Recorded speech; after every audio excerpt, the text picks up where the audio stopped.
Hey gang, long time no see, not really. Either way, welcome back, or in more general, welcome new timer.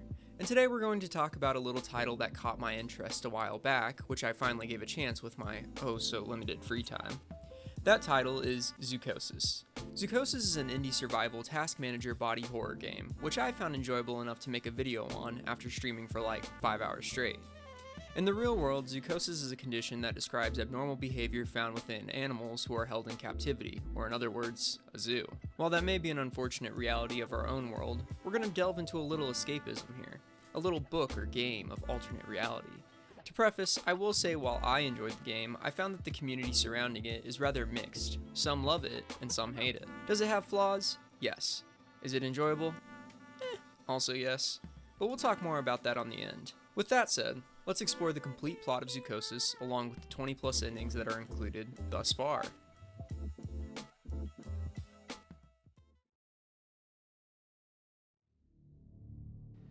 We fade from black to a rather standard non-disclosure agreement, and a voice stating, "Before we begin, I need you to scribble on this." Upon further investigation, we see there is some not-so-standard clauses included.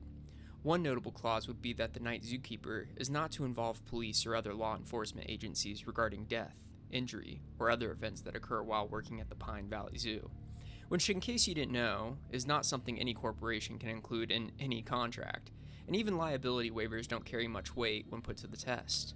This is where we're given our first choice of the game, though it may not necessarily feel like it. If we sign the NDA, the game progresses. If we don't sign the NDA, well, let's talk about it. If you sit there on the NDA, you can gather some relevant information. The year, and more specifically the date, is September 6th, 1991. Your name is Paul Conley, and you've just been brought on as the latest night zookeeper at the Pine Valley Zoo. Your direct supervisor's name is Oliver Metzger, but you'll come to find out he goes by Doc.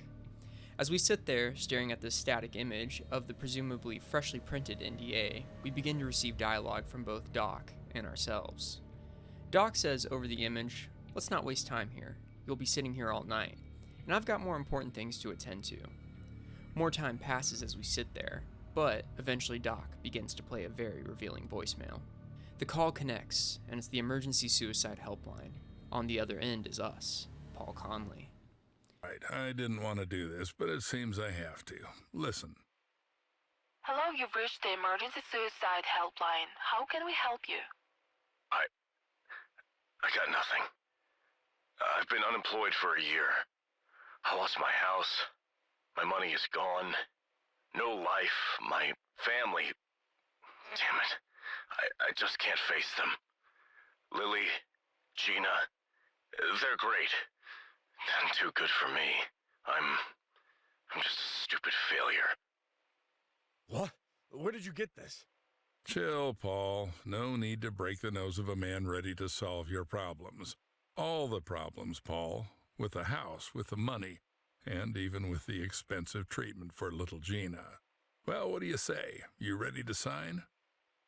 Doc eventually says his patience has its limits before we crumple up the NDA and throw it on the floor.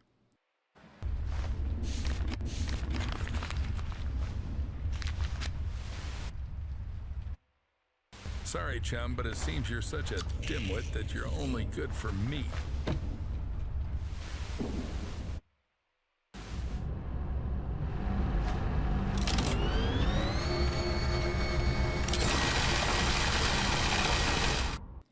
Well, that was revealing, but more confusing than anything.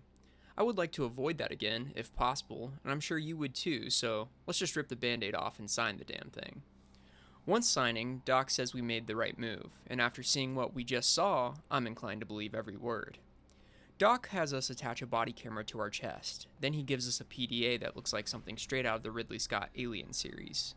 While examining the PDA, the Doc injects us with something green that doesn't look like the veggies we always eat like good boys.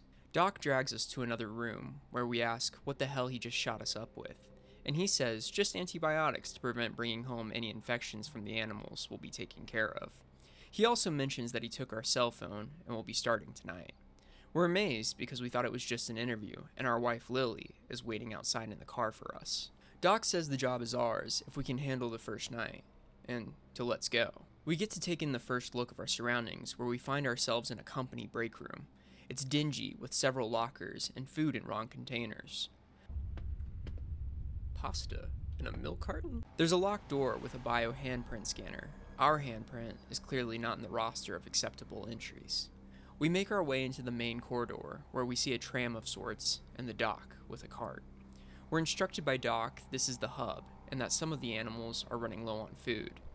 There is 4 food types: vegetables, herbs, fish, and most notably, meat. Our first stop is an animal that eats both vegetables and herbs, so we need to load those onto the cart. The tram cannot leave without the food cart attached. Once the cart is loaded into the tram, we are then given a tour of the interior of the tram itself by Doc. There is a food production station, a mobile lab, a blood analysis port, a control center for navigating the zoo, and a cart full of various tools.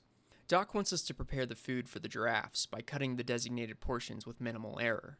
Once the food is prepared, we head to the giraffe exhibit with Doc to take care of the animals. Once at the exhibit, we lower the tools cart into the area off the tram and get to work. Doc instructs us to move the tool trolley to the gates of the enclosure. Doc begins to talk with Paul saying he didn't know the zoo had all these features. A tram? Secret tunnels? Doc says that the zoo certainly is the pride of the company that owns it. Paul gives some exposition by stating that if that's the case, then why has the zoo been closed for its 2nd year? Paul says people are saying the zoo has fallen on tough times. Doc follows up with how would he know about the zoo's status. He's a simple man, clocks in and clocks out. Paul asks how long Doc has been working for the zoo, and Doc says long enough to teach Paul everything. I never thought a zoo could be organized like this. A train, trolleys. Yes, Paul, our zoo is quite unique. It's our pride. You won't see anything like it in others. Pride? Then why has the zoo been closed for the 2nd year? People say the zoo is going through tough times. How would I know? I'm just a simple man. Clock in and clock out. How long have you been working here? Long enough to teach you everything. Come on, move the trolley. We arrive at the enclosure gates, and Doc shows us how to use our PDA to open the doors. This system locks us in the enclosure with the animals and prevents exit at the same time. In the enclosure corridor, as well as the actual gate section, are posters with text simply listed as symptoms, but not symptoms to anything specific. Concerning. We enter the enclosure, and it goes without saying the giraffes are happy to see their dinner coming, and I am happy to see the giraffes. After feeding, Doc says we next have to collect fecal samples for analysis to make sure the animals are healthy, to which Paul asks if they're sick. Doc says no, but they can be, and it's a part of the zoo staff duties to ensure the health of each animal. After collection, we then need to check the animal's temperature via thermal imaging scanner. We notice one of the giraffes has a high temperature and have to solve this by injecting medicine via dart gun. On the return trip to mix the medication, we learn Paul went to school for chemistry, but only made it through 1 semester. I have to make some medications too. Well, you studied chemical technology in Indiana. You'll manage. That's lore. That's lore right there. Trust me, it's not something worth being surprised about here. But I barely lasted 6 months there. Got kicked out in the 1st year. No worries. Why would you that admit should that be to a enough to mix a prospect couple of employer? ingredients following a ready-made formula. We deposit the fecal samples in the collector on the outside of the tram. Next to the poop chute is a symbol of a centipede that we're not entirely sure what it's designated for. After analysis, we make the proper medicine and load the dart into the dart gun located on the tool cart and head back to the exhibit. We determine which giraffe was sick by looking at the symptoms and take our shot. Doc says good job, and we head back to the hub. Once at the hub, Doc says we should know enough for the night, and that he's left some chemicals to make more meds lying around the zoo. It's now time for the Doc to hit the road, and we should walk him to the exit. At the exit of the zoo, we see a sick Lamborghini Countach parked out front. Doc sees us admiring and says every zookeeper gets a service car, and we'll have one waiting for us in the morning. Also outside is our wife, Lily. Doc offers to tell her that you're staying the night, but Paul declines. Doc then leaves and drives away in a sick ride. As we make our way to the central corridor of the hub, we see Lily at the front door. Paul says that he's okay and explains the situation of everything that's occurred thus far. He finishes by asking Lily to stay right there, as this place has meat, and as the family's been struggling, Paul wants to provide a decent meal for Lily and their daughter. So what do? Well, we mosey on down to the feed station and grab them a block of meat meant to feed zoo animals and place it in the mail slot for our loving and supportive family to consume. Paul, you entered here who knows how long ago. You're not answering calls. I'm worried. Lily, sweetheart. Sorry. Didn't hear you. That's right our away. wife. Everything's okay.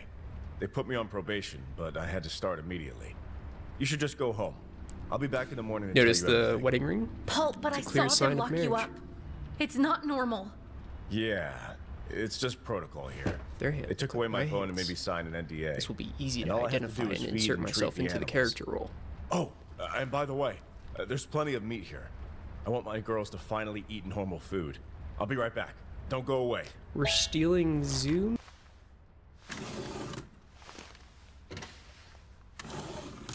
Lily, are you here? Yeah. Take this. Give Gina a kiss from Daddy. It's time for me to work. This, in case you don't know, is a choice. One that's consequences we'll talk about near the end of the game, but right now we're just going based on what I did in my first run. We feed the family, then we get to work for the night. Feeling brave, I take a look at the animals that need our care. The giraffes are taken care of, so that leaves us with the wallabies, the gorillas, and the penguins. There are 4 enclosures that we currently don't have access to. I like the idea of the gorillas, as apes are bananas, and that's some monkey business. We load up the food cart with more vegetables and herbs, as that's what gorillas eat, cut the food, and head out to the exhibit. Now, here's where I'll talk about my own personal experience a little bit.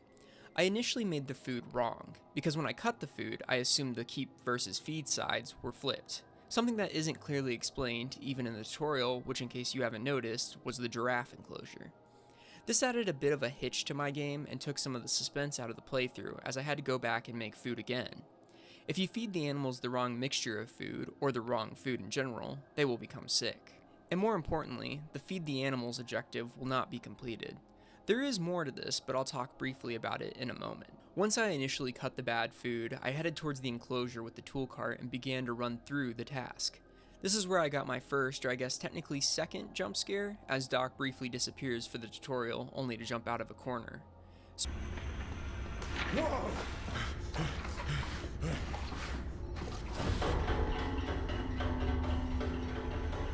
Spoilers though, the scare was a giant fleshy hand breaking through the vent, something I learned from later playthroughs.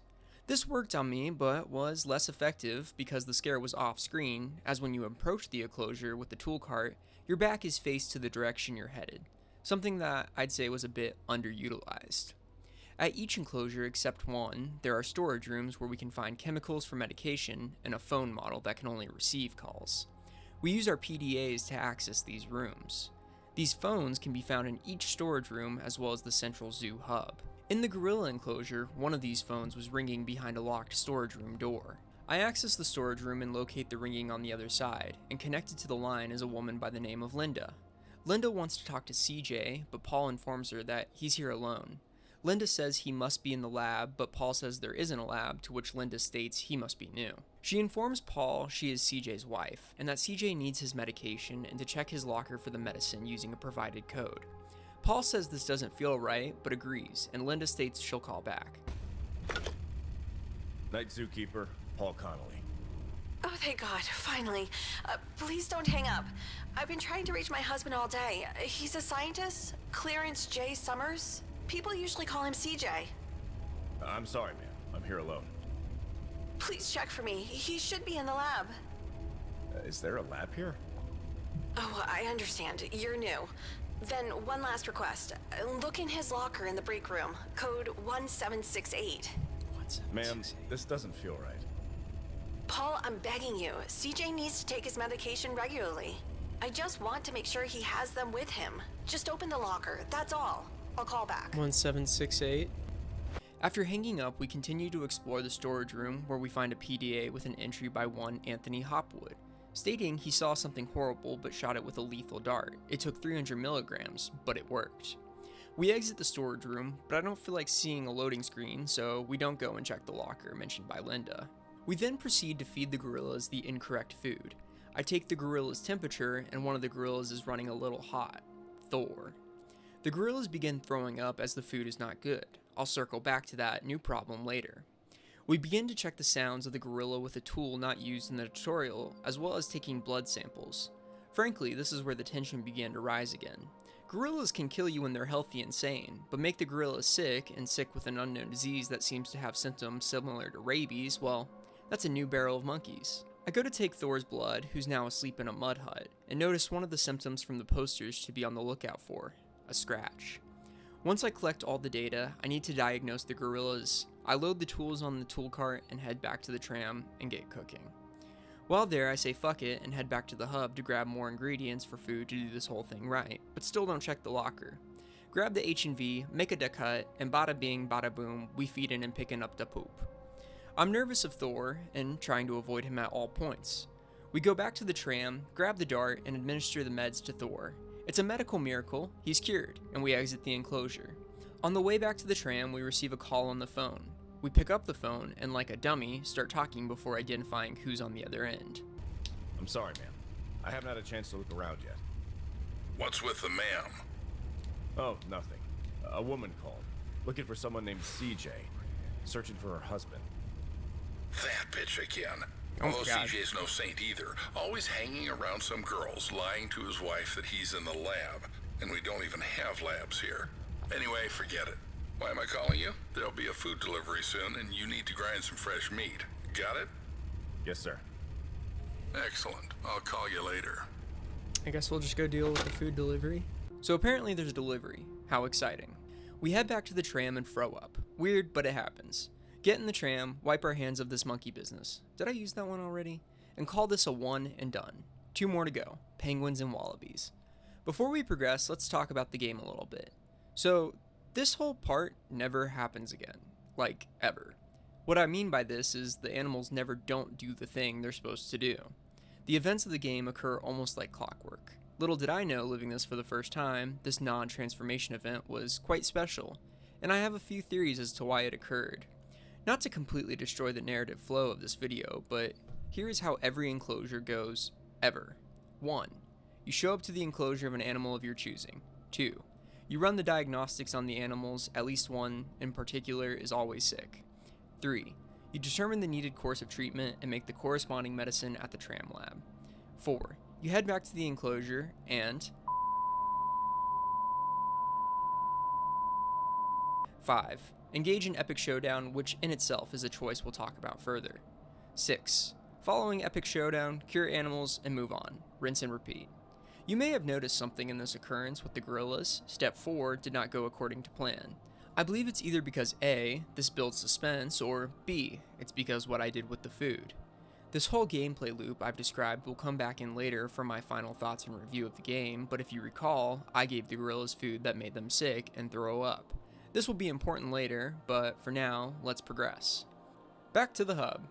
I neglected to mention, but back at the hub is the meat grinder we're thrown into if we refuse to sign the NDA, and behind the same grinder is a lever which we will pull. This one must be the delivery as it's symbolized with 1.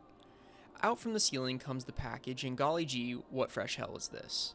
We receive a phone call back in the break room and go and answer that mug. This is where the dialogue breaks, something I'll be adding to my end of video review, but for now, listen in. Connolly. Don't worry, Paul. It's me again. How's it going? Do you need any explanations? Oh, I definitely do. I thought you had beef or, I don't know, lamb in the fridge. And there's a long-necked pig. You see, Paul, dozens of parasites spread from the mother every day. They infiltrate our animals and they turn into, how shall I put it? Well, monsters. And they have specific tastes. They need meat. What the hell is the mother? Relax. The mother is securely locked away. Not much is known about her, so they study her. Forget about it. You know your tasks. Don't worry about the rest. Fuck! I gave a piece of meat to my wife. You did what? Sorry, Paul, but it's really ridiculous. Life gives you a chance to become a worthy, well-off person, and you take the easy way, descending to simple theft. There won't be any more indulgence, so if they say grind bodies, you grind. They'll say kill, you kill. Got it? Got it. Just tell me where my phone is. I'll call Lily. Maybe she and Gina haven't eaten yet. I won't allow it, chum. If you call your wife, it'll be a direct violation of the NDA. No, Paul, you won't drag me into this. You'll have to fully feel the consequences of your misdeed. And now stop whining and go to work. Damn, I didn't even see that body that I censored. Very good. Clearly, there's animals turning into monsters we have yet to see so far, and it's from parasites that are spawned by something called the mother. This does not bode well for our family who we've given meat to. We return to the body, and before we can do anything, the woman reanimates, and then another phone call. We return to the phone and get some new dialogue from Doc, and some of the exact same sentences from Doc we previously heard. Hello? The night zookeeper. Why so... What the hell is going on here? Fuck. I almost threw a live girl into the grinder. Where did she come from? alive? Well, 20 millixylazine and she's still with us. Hi, side note from editing Gideon here. That is a shit ton of xylazine, but if you're trying to kill someone, there's definitely way more you should have given her. Look at that little thing right there. Awesome, thank you. Back to the video. But fortunately, this problem is easy to solve. Pull the drop lever and the girl will turn into a couple of bricks, just like you've dealt with before. Easy peasy. Fuck! I suspected this place wasn't clean, but why else such big bucks? I can grind a couple of bodies, but I'm not going to get involved in crime and risk my family. Fuck you. Well, no one is asking you. In general, look at your hands. What the hell is this? Did you poison me? Poison? Ha! Who do you think I am, a desperate housewife? No, Paul. I infected you. And by the way, I did it for your own good. You see dozens of parasites spread out of the mother every day. They infiltrate our animals, and they transform, to put it mildly. Well, let's say they mutate. What the hell is this damn mother? I feel like I've tripped some events that have the story out of line. The grill is completely fine. I wouldn't know about any monsters yet. And if you behave well, they'll take it out. And if not, who knows? Maybe it will be even better for Lily and Gina. Fuck! What we've learned is Doc didn't inject us with antibiotics, I could have told you that, but rather the same parasite that's doing something to the animals. We are now presented with a choice of grinding this clearly still living woman into meat for the infected animals in what some may call murder, or hear me out. We don't do that. We save the nameless woman, placing her on the couch, and while at it, open CJ's locker finally, as it's right there. Doc also sends us the recipes for making human-based animal food, in case we change our minds. We won't. Inside the locker is a PDA and a floppy disk. The PDA gives us a message stating that CJ has discovered a way to cure the animals of infection, but the transformation has to be completed fully, and not before. This adds additional medication to our list of cures for diagnosable conditions. We take note of everything we've learned, the girl, the cure, parasites, and our family being in imminent danger, monsters, yada yada. We start building up a sweat, and I decide we should cool off with some penguins. We prepare the food, and I head out. At the penguin enclosure, things go according to plan. We take temps, collect poop and blood, and make sure the animals don't sound weird. We exit the enclosure, and on the way back, I locate the storage room of the area and enter. In this room, we find another entry of Anthony Hopwood, who states that he found some experimental meds from CJ's PDA, as well, and confirms success of mentioned meds. He also points out that CJ must be an important guy around the zoo.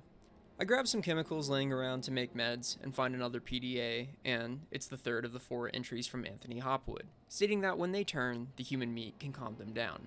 That's cool, I guess. Back at the tram, we start cooking it up and diagnosing the penguins.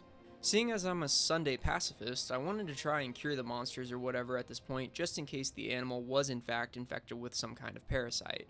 Back to the gameplay, we have to lock in as we've got 2 sick penguins and have to make medication back on the tram lab. However, in order to make these alternative parasite-curing drugs, you need a sample of animal blood. Neglecting to look at the actual ingredients prior to getting to this point, I did not take animal blood for this. So I head back to the enclosure to grab the blood and, boom, all hell breaks loose. I see a dust cloud emit from where the gates to the enclosure are located and are given a new notification to deal with the mutant. I turn tail and head back to the tram because I guess we're doing the lethal option now and make 3 of those darts Anthony had mentioned on his PDA entry. Grab the dart gun and turn the corner from where the explosion was seen and heard from. Turning the corner, we're greeted with a penguin of sorts. Before I can get the first shot off, the creature re-enters the enclosure. I follow, and greeted by 5 very scared penguins and a flying fool with a tummy ache. Side note here, at this point, this is my first mutant animal, and I'm very on edge. I managed to get 2 quick shots off as the creature continues to fly about, and when it finally lands, I take it out with the last. The mutated penguin comes crashing down, and before moving on, it coughs up with what I presume is the cause for all of this. An insectoid, meaty-looking worm thing, curled up and clearly in the beginning stages of rigor mortis. This threw me for a loop as I wasn't entirely sure what to do with this thing, so I tried picking it up, shining it with the unused UV light, and collecting its blood. Not putting 2 and 2 together that I'm supposed to deposit the parasite into the tram with the same sucker I used to collect poop. Eventually I said fuck it and just cured the remaining penguins. I'm sure it won't cause any problems if I just leave it there. After curing the penguins, I receive another notification from Doc saying a new delivery has just been dropped off. I then exit the enclosure and throw up again. This makes 2. Back at the hub, the woman is conscious and now going to town on the sealed break room door that required a handprint with the emergency fire axe. I introduce myself as Paul, and she introduces herself as Sarah Watkins, investigative journalist. It's okay. I won't touch you. I'm the night zookeeper, Paul Connolly. And you? Sarah Watkins, investigative journalist for Pine Valley. Thanks for saving me. Too bad I can't return the favor. What do you mean? You probably already know that you've been injected with something, some kind of parasite. Her You neck's also too know something big. about these That's what it is. parasites. But how do you know? Sorry, bro. Journalists don't reveal their sources. I can only say that we don't have much time. And the main thing now is to open this stupid door with a biometric lock to gather evidence for the article and expose these bastards. Can you help me? She's been investigating the Pine Valley Zoo and is trying to bring the misdeeds and shady ongoings to light. She somehow knows we've been infected with the parasite. Paul asks how she knows all this, and Sarah says a journalist never reveals their sources. What she does tell us is that we don't have much time, and we need to get this door open. Paul says we'll work on it, but for now, I go and check on the new delivery. Another body is brought in, and since I haven't fed anyone to the animals yet, I'm not going to start now. So I guess there's just a dead body hanging around. I get started on completing the final enclosure, which is wallabies, and for the record, are not the same as kangaroos. They are smaller, have differently placed pouches, differently shaped teeth. This isn't important to Zoochosis, but I thought you should know. While getting the food cart loaded up, we get a PDA notification, but when I check the device, I don't see anything new and promptly put it away. When I do this, though, we receive a jump scare of a parasite lunging out at our face. This scares the bejesus out of me and allows me to get the best look at the enemy thus far. They have faces and arms and are humanish worm-looking things. I cut the food perfectly, mind you, as I've got this down pat. When I try to travel to the wallaby enclosure using the central tram navigation system, though, I receive a new error. Biofiltration system clogged. Now, I had noticed this little hatch on the outside of the tram before, but chose to ignore, as I wasn't going to set myself up to jump at shadows. No siree. It now seems we have to. Exiting the tram, I go to the hatch, and with bated breath, I open it. Let's see. Shocker. Well, would you look at that? It doesn't take a genius to figure this one out. We enter the room and discover the lab that Linda had mentioned earlier. Wait, is this a human hand? Where did you get it? Found it. Right where you almost ended up. Somehow I feel like... Well, never mind. Try to use it on a scanner. That's what I was planning to do. Goated. Cool. Let's go see where these maniacs conduct their experiments. There's actually no lab, I've been told, so... Ooh, spooky. I'm not sure I want to go in. I just want to get through this night and go back to my family. Are you out of your mind? There's a parasite in you. You'll mutate soon. Do Cool, you think anyone thanks for the will let you out of reminder. here? Anyway, it's up to you, but if I close this door, I won't let you in. Following Sarah, you discover some very lore-revealing information. In the lab is a portrait of Oliver Metzger, aka Doc, and around this portrait is a litany of degrees from prestigious universities like MIT and das Föderaltechnische Institut Zurich. Metzger? Whatever. Disgusting face. A pure maniac who lacks a personal life. That's actually my And boss. vitamin B9. But That's you're Doc, not wrong. my daytime shift colleague.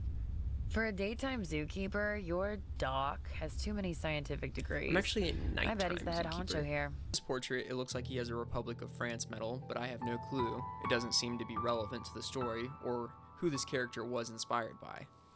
In the lab, we also find our cell phone, and Paul says he has to call his wife, Lily, to Sarah's protest, as we may need to call the police once we can get some substantial evidence.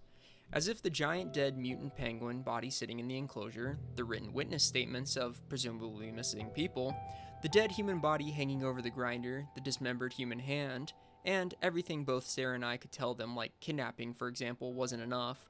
This goes without mentioning the human meat I've given my family that could easily be tested. I go against her judgment and call Lily. I sell. Perfect. Battery for one call. Damn. I need to call my wife urgently. Don't call. Let's find something substantial, and then we can call the police. Substantial in the fact that there's not a giant dead mutant in the penguin exhibit. Well, fuck yeah, I'm gonna call Lily. She's gonna eat. Fuck you, Sarah. Hello? Paul, is that you? You said they took your phone. They did? I found where they hid it. Tell me, have you had dinner already? Oh, Paul, thank you. I decided to make roulade. The smell is all over the house. I can't wait for Gina to try it. You guys haven't eaten it yet? No, it's still in the oven. Gina is sleeping, and I feel guilty eating such a delicious dish alone. Thank God. Lily, throw it away immediately. Paul, what are you talking about? Lily, darling, I'm sorry. No time to explain. My phone is about to die. Just do as I said. I'll be back home in the morning and I'll tell you everything. Fantastic. Cool. There's a computer, but no data. That was a close one, but we can check that problem off the list. This is a choice, by the way, and we'll explore this more at the end. We continue exploring the lab and find a whiteboard that gives us the complete picture with a bit of gamer sleuthing.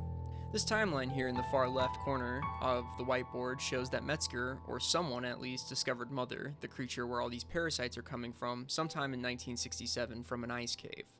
The Mother is shown to have originated at least 8,000 years ago, or even older, when Earth was in its Pangea state. On the desk in the lab is a file that reads Lost X Planet, which could imply extraterrestrial origins. Moving to the globe illustration, it illuminates that the Mother was found specifically in Greenland. Next to the globe is a species tree, with Mother being the possible origin of all life on Earth, possessing traits from all animals with a similar genetic sequencing. Above the globe, we see a depiction of the parasites and how they act as biological transducers. And when they attach to the animals they infect, it results in the creation of an unstable genetic sequence through alterations of their Hox gene, creating amalgamations of animals which only the residuals of what the animal once was left, humans included. In the far right is a list of similar genetic sequences like the inclusion of spiders and snakes, but something else called an old god. So basically it's John Carpenter's The Thing, but kind of with animals only. We step away from the whiteboard and look at the desk of CJ. Paul asks Sarah if she knows him, and she says no. There's a computer on the desk where Sarah now sits, and it doesn't have any data, as internet wasn't widely available till 1993. But good news is we have a floppy disk.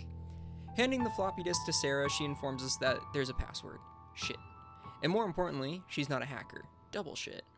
A off-screen mutant screams, that's a tongue twister, and cuts the conversation short. Back to work we go. Now we know who extended a helping hand to us. Poor CJ. I thought his name was Anthony. No, why?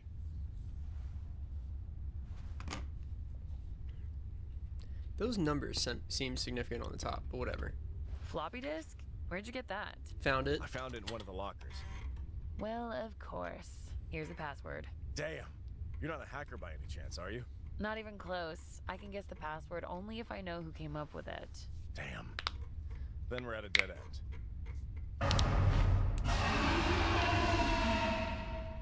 What is this? Time to deal with another mutant. Fuck.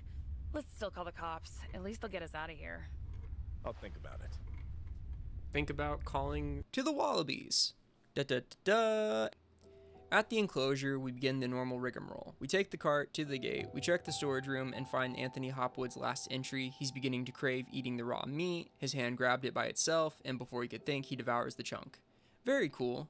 I'm sure that has nothing to do with our current situation. Let's go feed some kangaroos. Shit. We feed the wallabies, collect poop. I did experience some trouble collecting the blood with the sick wallabies, something that can occur with any animal over any screening device. They'll just run away. To deal with that, we'll need to make some tranq darts to collect the blood samples from the wallabies while they're asleep. So back to the tram we go. We cook up the NyQuil and return back to the enclosure, but before we can make it, a mutant destroys the gates. Oh, it's on. Side note, I also tried to cure the creature as I picked up extra blood from the penguins, but without all that diagnosis, I made the wrong dart. This allows for the creature to close the distance on me and attack. However, something I realized in the game soon after this point is that you can't die. End of sentence. Get attacked by the creature all you want, you just won't die. There's more on this, but remember that tidbit I just provided. So we're in a rough shape. The meds I made don't work, and something I didn't mention is that the wallaby has the unique ability to turn invisible. One of two animals can have unique abilities. This is one of them. I resort to throwing everything at the creature and shoot it with the tranq darts I made to collect blood. This buys me some time to get back to the tram without the mutant eating any of the non-transformed marsupials. We speedrun, making lethal rounds, and go to finish the job. Being the wiser now, I collect the parasite the corpse leaves behind and deposit it in the tram, finishing off this whole shebang by healing up the remaining animals in the enclosure by tranking them and grabbing that sweet, sweet blood. Buzz, buzz. Animals cured, I begin returning to the tram when I received a phone call from the storage room phone. Excited, I answer it. It's Linda. Good burger, home of the good burger. Night zookeeper, Paul Connolly. Hey, Paul, this is Mrs. Summers. Did you find anything? Miss Summers, I'm sorry to say this, but it seems something terrible has happened to your husband. I found his hand.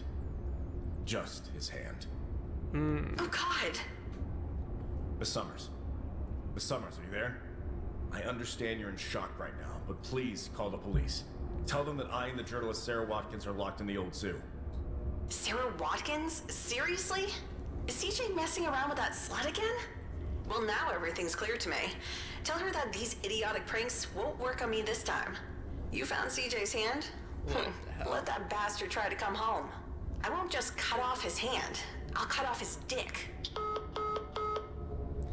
Good lord. So Doc's not a complete liar. Apparently CJ is pretty scummy, but you know who is a liar? Sarah. She said she didn't know CJ. We head back to the hub after throwing up again. In the break room, Sarah is there waiting for us with the trusty fire axe. Hi, Sarah.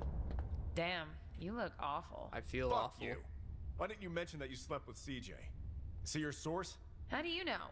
Answer. Seems Well, ethical. kind of. I slept with him. He promised information about the parasites. Instead, I got a bag over my head and a syringe with a tranquilizer. What if I tell you I found a floppy disk in his locker? Would it be easier for you to guess the password? Oh, shit. Why didn't you say that earlier? Paul begins to call her out on being a bit liberal with the truth. All this gets us to a point where we discover Sarah was sleeping with CJ for information on the Pine Valley Zoo. But now knowing whose floppy disk we discovered earlier, she can crack the code, even though the floppy disk says CJ, but whatever. Down in the lab, Sarah gets into the drive and we find a poison that should be able to take out the mother. Before we can finish the conversation, the phone rings. I ignore it, knowing it's probably Doc, and I fucking hate that guy. I gave you the floppy disk. It says CJ Paul, on we it. need to hurry. You're about to be paralyzed and then you'll mutate. But we can still save you. I'm gonna send the poison formula to your PDA right now. Paul, please, there's no time for that.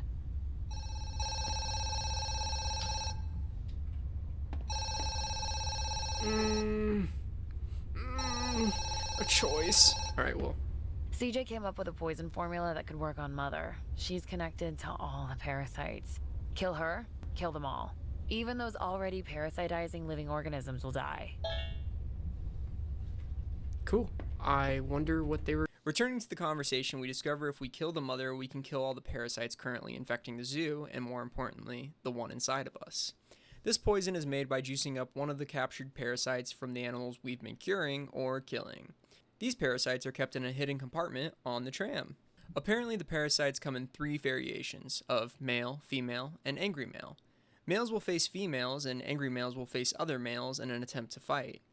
I didn't know any of this, and just got lucky on the guess. Side note, I only collected 1 parasite, but somehow have 3 in the chambers. I return to the lab and let Sarah know I got the poison. Sarah says that's good, but we have a problem. Only Doc can access the biometric scanner of where the mother is being held. Another problem is the mother must take the poison with food, and that food has to be alive. I'm then given the option to inject the poison into Sarah or myself. After a bit of thinking, I reason that I may already be dead anyways and have been a decent fellow so far, so I pick myself. Hi, poison Sarah. is ready. What's next? Here's the injector. But I'm afraid we have a problem. Only Doc has access to the biometric lock from the mother's enclosure. And the mother must take poison with food. But the food must be alive.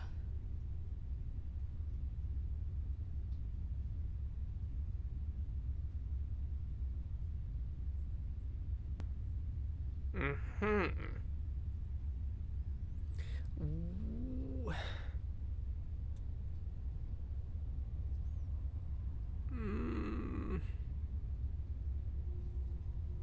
I'm a thief, but she's a bad journalist.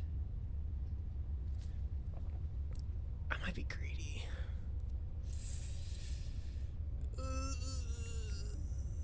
Fuck, I don't know what to do. I might die. Fuck it, we'll be selfless. We head to the mother's enclosure, which apparently is just on the other side of where the tram is stationed in the hub. We begin to feel the effects of our own infection and fall against the wall. While Sarah is helping us, she hears Doc coming and places our body cam on a nearby surface, then hides. It cuts, and Doc is then shown standing above us. Then the following goes down. The mother's enclosure.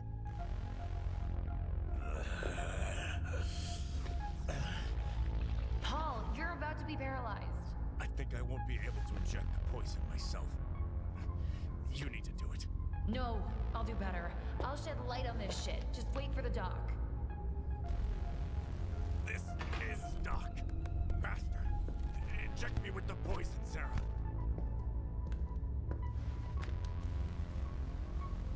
Hey, Paul, what a pleasant surprise.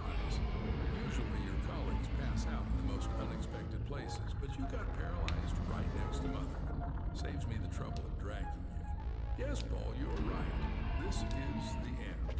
It's just amazing how all of you pathetic losers fall for the promise of success and money. But let's admit it, the only thing you're good for is food. Mother, my girl, it's lunchtime. What the hell? This is for CJ!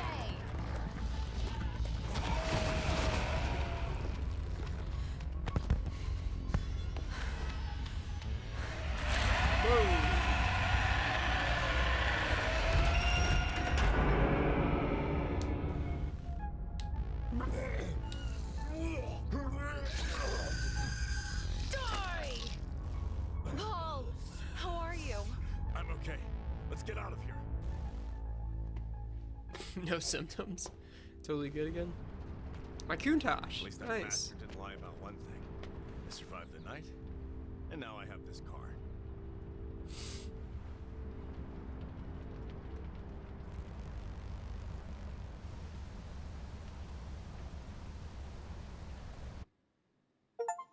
Cool.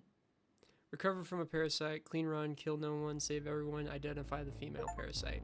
Paul saved Sarah and helped her with the investigation. He also called Lily, which ensured her safety and well-being. Sarah's plan worked. She managed to inject Doc with poison. The poison was prepared correctly and the mother died. Paul's mutation was halted and he regained his senses. Sarah took the camera with all the evidence and helped Paul escape the zoo policies.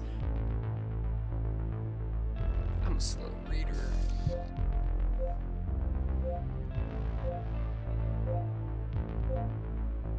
Whoa, this is kind of cool. We end up getting what is arguably the best ending, seeing how our choices led us here, and finally all the other endings and choices we did not make. Big points of this ending are family saved, everyone lives except Doc, and we're up one sick Lambo. Countach time. Also, I guess the alien invasion or whatever has ended, so that's cool. Now let's talk about some of those alternative timelines we didn't explore, and some of the opposite choices of what we did in our Virgin playthrough. So, we'll just go down the list. Ending 1. As you remember, Doc is giving us some very clear instructions. Feed your wife the meat, kill the mutated animals, grind people, don't go snooping around. This will result in Doc killing you after the third enclosure by feeding you to the mother. Your wife dies or goes missing, and Gina is left missing. Gina's your daughter, remember that. Ending 2. The next ending, instead of grinding Sarah, we save her, and create the cures for the infected animals, but don't create the poison. After the last animal is cured, we find ourselves transforming on the train, where Doc ambushes us in the previous ending. We are now a monster and kill Doc. Ending 3. Similar to 2, our next will have us doing everything like the good ending, but never opening the lab. This will prompt Sarah in the break room to state we look like shit and should freshen up in the bathroom. Once we enter, Sarah will lock the door behind us, and we transform. Doc opens the door later and we kill him and Sarah, who is hiding around the corner. In ending number 5, we end up becoming evil. Remember when we were down in the lab and got that phone call we didn't answer? Well, if we do answer it, we find that the doc who's telling us to kill Sarah with the nearby axe. Ending 5, you do it. Ending 6.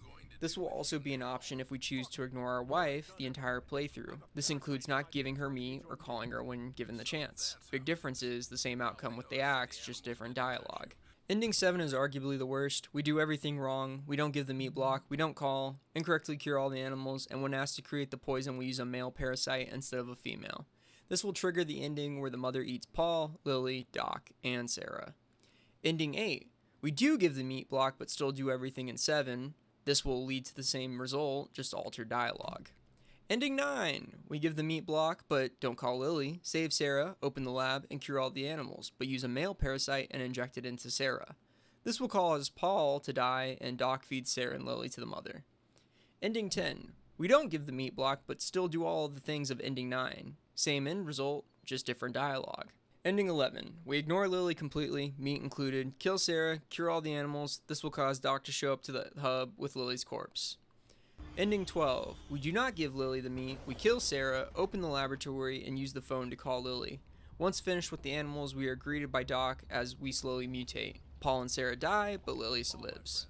Ending 13. Give Lily the meat, save Sarah, answer the phone. You kill Sarah, Sarah will die, but Lily lives. Ending 14. Ignore Lily, save Sarah, open lab, create the poison with the female parasite and inject it into Paul. This will cause Lily and Doc to die. Ending 15. In the ending, everything will proceed as normal. This time, you will give the block and don't call and finish the game with the female parasite. Paul and Sarah survive, but Lily dies, and Gina discovers how her mother died after Sarah publishes the article. Ending 16. Ignore wife. Save Sarah. Open lab. When creating poison, use female parasite and inject it into Sarah. Sarah is killed and Paul kills Doc, but Lily also dies. Ending 17. Same as 16, but we give the wifey the block of meat, which results in different dialogue, but the same result. Ending 18. Give Lily the meat, help Sarah open lab, call the wife, create the wrong poison, and inject it into Paul. This will cause the mother to kill Paul, Sarah, and the dog. Ending 19. Do everything in 18, but inject the poison into Sarah. This will cause Paul and Sarah to die, but Doc and Lily survive. Gina and Lily move out of Pine Valley. Ending 20. Do everything we did in our playthrough, but inject the poison into Sarah. This will cause Sarah to die, but Paul kills Doc. Ending 21. Ignore Lily in the beginning, but call her later. Inject Sarah. Same ending as 20, but different dialogue. Ending 22. This is our playthrough. Go watch the video if you forgot. Also, I think my counting may be off, but I regress. We continue. Ending 23. Ignore Lily in the beginning, call her later, and everything will go down as in 22 with different dialogue. Ending 24. Secret ending with NDA, but we may have counted that already. Don't know. Let's talk about the game. Zoochosis. Zoochosis. Where do I begin? This game is complex, but not in gameplay or story. Indie games, in my opinion, aren't to be held to some lower standard that buffs the low budget or workforce limitations. This year alone, indie games have shown that they can go the mile and play with the big boys, and it's for that reason I'll be critiquing it on that same scale. If you can win the same AAA awards, you can be held to the same critiques. Zoochosis is an okay game. It's short and sweet and has fun moments, but it's not worth the current price point, and if I could give it a 1 out of 10 rating, it'd be a 5. We'll start with the story. The story is a fun take on John Carpenter's The Thing, but isn't a completely original premise, which is fine. Other companies do that all the time. It's a refreshing and unique take on the horror genre of The Thing, and is often put up against such a reputation that most people won't even try and give it a go. For that, Zoochosis gets points with me. Where it fails is The Thing has good writing and makes the characters believable. You feel their paranoia as well as their existential dread. Doc feels as if he's some kind of supervillain character where the vibe of the game seems to be trying to root itself in realism. This whole process of people going missing has been going on for the last 2 years and no one has questions. I get that there were implications of some larger shadow organization, but I'm working with what I got, and for me, the character was just frustrating more than anything. Paul is similar and seems to lack motivation besides Gina, his daughter's expensive medical bills, putting the family into debt. You would only know about this if you sat through the secret ending, so it makes it seem half-assed. Also, he's just dumb. He's a dumb guy. Just not making moves that anybody would ever do. Sarah is the most realistic and unethical journalist who sleeps with sources to receive information. CJ, who we never meet, somehow ends up on the research team for the mother, but then wants to kill it instead of addressing with Doc's sociopathic tendencies. He's the most conflicting character of them all. This is just characters alone, and I'm sure if you paid attention during my reading of the plot or played the game itself, there were numerous events that just make the characters feel poorly written or like cardboard cutouts. The story in itself also doesn't make sense, it's all over the place, and truly leaves a lot to be desired. There are obvious points where the story breaks and you receive events mistimed, but there is a long list of obvious plot holes. Why would Paul not tell Lily to call the police in the beginning? I get that he's desperate, but nobody is that desperate. Or when Linda calls and he's presumably already seen a mutant, why not then? How would Sarah not notice the floppy disk has the name CJ written on it, or why would she want to wait to call the police when she's literally kidnapped? There's a ton of things that just don't make sense. As for gameplay, in the beginning it's spooky. You don't know when or where these creatures are going to come from, an enemy that could be anywhere or anyone. As you get a feel for it though, you realize that you're never in any danger whatsoever. Not just in non-enclosure areas, but in general, you can't die. You get a little attack animation, throw up as recovering, and continue on your way. You literally can be attacked a million times and be fine. The reasoning, game-wise, is that parasites won't attack each other. However, if that's the case, then why do two male parasites in containment try to fight each other? And it's a pattern. The mutants don't appear until all tests are taken on at least one animal. Scarcity and survival were a complete miss, as we've talked about the lack of deaths, but something we mentioned during the playthrough was making medication. The needed vials for making medication are literally everywhere, and by the end, I could have made 100 of the lethal shots when I only needed 12 at least. I think despite all the travel animations, the game is extremely small, making hunting down vials incredibly easy on top of the amount that are present through at least one playthrough alone. That's pretty much the entire game. Sure, there are new animals, but only 2 of them are unique. The wallabies can become invisible and the hippos release gas after being shot, but it doesn't add a challenge as, like I said, you can't die. However, if you don't know this, it's fun. The game only stays fun the less you play, and I'm on like New Game Plus 4, which means it's no longer enjoyable to me. It gets repetitive quick, and each playthrough only lasts 2 hours at most. Apparently, the studio Clapperheads has a history of over-promising and under-delivering, with trailers often being highly misleading. It's fun for the first playthrough, and loses its charm on the second. If the game is ever $5, or I don't know, free, then I recommend you play it, and only once, of course. Cool concept, and I hope we see more games from other studios give their hand at the Thing-inspired IPs. Hey gang, so the game just got a massive update, and I'm talking as in literally as I was making the video today. December 19th, Thursday. The game got its biggest update what seems like to date, and instead of just making my whole video over again, we're going to go over some of the updates, the updated features, and we're just going to talk about it and how I think it's going to like improve the game. And instead of doing all the editing shebang, we're just going to go over it together. So let me just make myself smaller and we shall engage. Hold on, oh shit. Okay, there we go. So, big update. Update number 4, improved monster encounters. Patch note 30, your Clapperheads team. So basically, there's a new combat system. You're locked in the battle with the monster, and you can't leave the enclosure. It seems like you're trapped, which makes bringing in the right equipment way better, and it builds up suspense. There are dart containers to supply darts for the fight, so that's kind of cool. It kind of builds up a tension for it.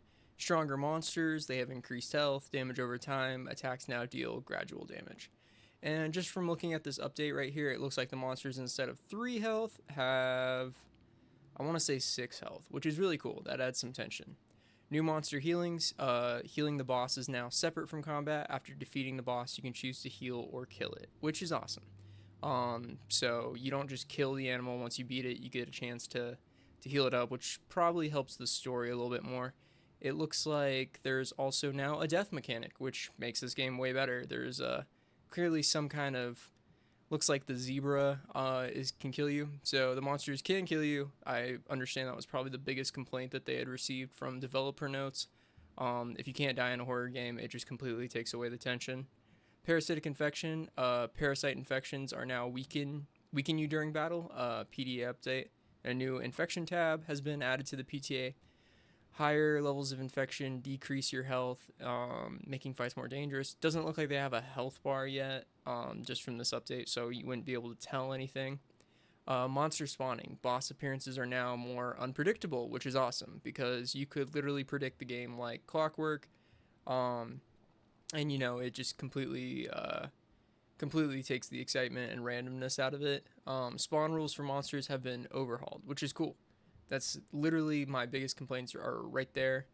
And it looks like this was the last little bit of it. New monster behavior are more aggressive. They've gained new traits, making the encounters tougher, new monster sounds. But yeah, basically you can tell that the game is still getting a lot of work, and maybe I was a little bit too harsh on my review for Clapperheads, but you know, you could tell this was their big project, and hopefully we get a little bit more out of it. I don't really need to play the game to understand how all these mechanics would work. I can see why it would be tougher and how it would be tougher, which is awesome. But, you know, with that said, I just want to say, like, you should play the game. Maybe not for the $25 price mark still. It looks like these features should have been included at day one launch. They're no longer in early access, so, you know, it kind of takes the mystique and withdrawal out of it. And I can't imagine adding all these features really makes it that much different of an experience. You know, still cool. Being able to die is cool, but I was playing like I could die the entire time and barely got hit by the monsters. So that'll be really cool. Maybe I'll give it a go and make an updated video on it. But really, it just looks like these are the best improvements they could have made to the game, and hopefully we see a little bit more from them. But yeah, this was the update from me. Yes. Bye.